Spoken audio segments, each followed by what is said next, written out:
இயேசு கிறிஸ்துவின் நாமத்தினாலே உங்கள் அனைவருக்கும் எனது வாழ்த்துதலையும் இந்த வாய்ப்பினை தந்த ஐயா அவர்களுக்கும் என் மனமார்ந்த நன்றியை தெரிவித்துக் கொள்கிறேன்.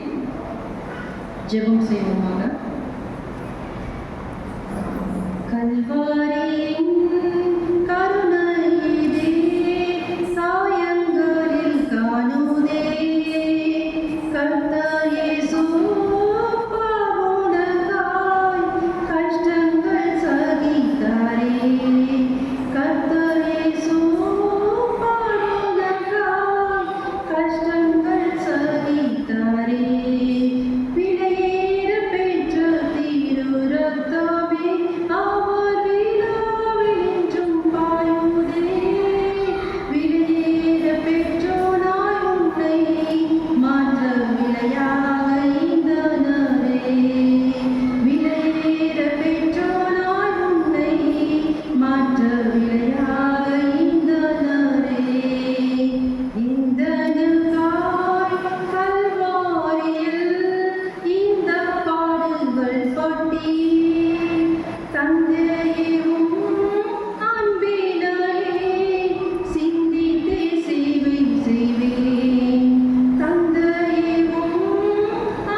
இப்பொழுது கூட ஆண்டவரே, நீங்கள் சிலுவையில் முடிந்த இந்த 7வது வார்த்தையை குறித்து பேசவிருக்கிறோம் ராஜா.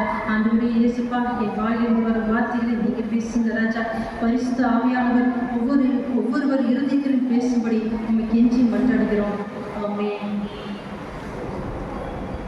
லூக்கா 23ஆம் அதிகாரம் 46வது வசனம். லூக்கா 23:46. இயேசு, பிதாவே, உம்முடைய கைகளில் என் ஆவியை ஒப்புவிக்கிறேன் என்று மகா சத்தமாய் கூப்பிட்டு சொன்னார். இப்படி சொல்லி ஜீவனை விட்டார். இயேசு, பிதாவே, உம்முடைய கைகளில் என் ஆவியை ஒப்புவிக்கிறேன் என்று மகா சத்தமாய் கூப்பிட்டு சொன்னார். இப்படி சொல்லி ஜீவனை விட்டார்.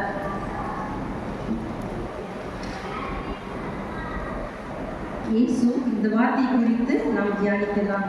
இயேசுவானவர் பாவத்தையும் வியாதியையும் பிசாசையும் மரணத்தையும் வென்றவராக ஒரு வெற்றியின் துணியாய் இந்த வார்த்தையை சொல்லி முடித்திருப்பதை நாம் வேதத்தில் பார்க்கிறோம்.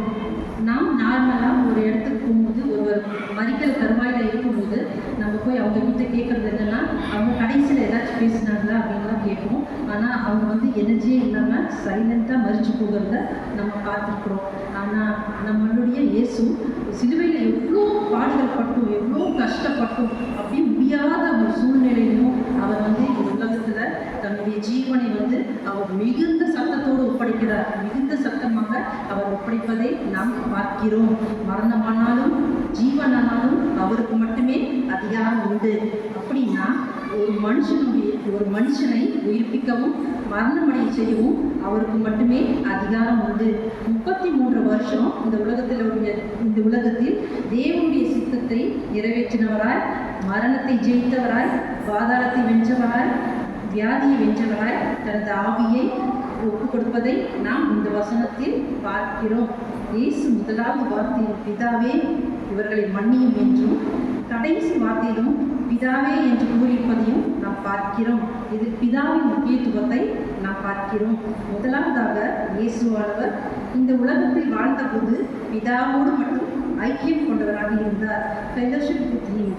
இரண்டாவது, த வில் ஆஃப் காட், அவருடைய சித்தத்தை மட்டுமே செய்பவராக இருந்தார். தன்னுடைய மலை பிரசங்கத்தில் 17 முறை பிதாவே என்று கூறியிருப்பதை நாம் வேதத்தில் பார்க்கிறோம். யோவான் 17ஆம் அதிகாரத்தில் தமது ஜெபத்தில் 6 முறை பிதாவே என்று கூறியிருக்கிறார். இதிலிருந்து நாம் அறிவிக்கிறது தேவனோடு அவருக்குள்ள உறவையும் ஐக்கியத்தையும் குறிக்கிறது. நாமும் இயேசுவை போல் இந்த உலக பிரமாண காரியங்களுக்கு முக்கியத்துவம் கொடுக்காமல் நீங்களும் நானும் அவரை மட்டுமே சார்ந்து உறவிலும் ஐக்கியத்திலும் அவரோடு இருக்க வேண்டும். மூன்றாவதாக நம்பிக்கை. நாம் இந்த உலக பிரமாண காரியங்களில் மட்டுமே நம்ம நேரத்தை செலவிடுகிறோம். குறிப்பாக சோஷியல் மீடியாவில் நிறைய டைம் ஸ்பெண்ட் பண்ணுறது, அப்புறம் ப்ரேயர் டைம் குறைச்சிக்கிறது, பைபிள் ரீட் பண்ணுறதை கம்மி பண்ணுறது. மிக முக்கியமாக போலியான மனிதர்களை நம்பி நம்மளோட நேரத்தை அவர்களுக்காக செலவு பண்ணுறது. ஆனால் இது போன்ற காரியங்களை நம்ம செய்கிறோம். இந்த உலகம் அநேக பாவ காரியங்களை நமக்கு கற்றுக் கொடுக்கிறது. அதன் மேலே நாம் நம்பிக்கை வைக்கக்கூடாது. ஆண்டவர் உலகத்தின் காரியங்கள் அனைத்தும் மாயே என்று நாம் அறிய வேண்டும். இயேசுவானவர் உங்களையும் என்னையும் அழைத்ததன் நோக்கம் தேவனின் சித்தத்தை செய்வதற்காக மட்டும்தான். இந்த உலகத்தில் நாம் மரிக்கும் போது ஆண்டவர் எதிர்பார்க்கும் காரியம் என்னவென்றால், நான் கொடுத்த எனக்கு சித்தமான எல்லா காரியங்களையும் செய்தாயா, அதை நிறைவேற்றினாயா? அப்படியானால் நாம் மரிக்கும் பொழுது சொல்ல வேண்டியது, ஆண்டவரே, எனது ஆத்மாவை, சரீரத்தை, எனது ஜீவனை உமது கரத்தில் ஒப்புவிக்கிறேன் என்று அவரோடு உள்ள உறவை நாம் பலப்படுத்த வேண்டும். அப்படிப்பட்ட ஒரு நிச்சயத்தோடு நாம் வாழ வேண்டும். நாம் மரிக்கும் போது ஆண்டவர் அந்த ஜீவனை நமக்கு கொடுக்கும்போது அவர் பரலோக வாழ்க்கையை நமக்கு வைத்திருக்கிறார். ஒருவனும் கெட்டு போவது அவருக்கு சித்தமல்ல. ஒருவனும் கெட்டு போகாமல் நித்திய ஜீவனை அடையும்படி இவ்வளவாய் உலகில் அன்பு கூர்ந்தார் என்று நாம் பார்க்கிறோம். யாவரும் கெட்டு போவது தேவனின் சித்தமல்ல, அனைவரும் ரட்சிக்கப்பட வேண்டும் என்பதே அவருடைய சித்தமாகும். பவுல் சொல்லும்போது, நல்ல போராட்டத்தை போராடினேன், ஓட்டத்தை முடித்தேன் என்று விசுவாசத்தோடும் நம்பிக்கையோடும் சொல்கிறார். அதுபோல நீங்களும் நானும் மரிக்கும் பொழுது அவருடைய சித்தத்தை செய்து முடித்தவர்களாய் நம்பிக்கையோடு அவர் கையில் நம்முடைய ஜீவனை கொடுக்க வேண்டும். ஆமென். செய்வோம்.